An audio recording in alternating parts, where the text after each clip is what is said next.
Welcome to Kenton's videos. Enjoy the video. You start by preparing the Redmi A5. Update MIUI and reboot so permissions apply cleanly. Once done, open Settings, go to Apps, then Special App Access, and select Display Pop-up Windows. Grant that permission to the specific app you plan to float. This allows the system to overlay a small window. Make sure battery optimization is off for that app so Android won't kill the process. Now you're ready to open the app and create the floating window.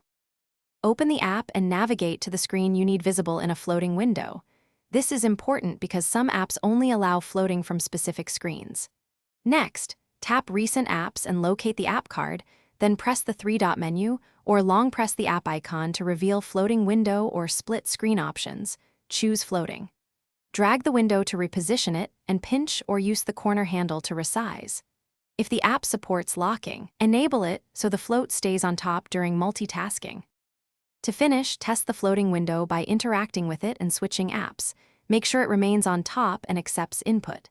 If the window vanishes or won't appear, check that battery optimization is disabled for that app because aggressive power settings can kill overlay processes.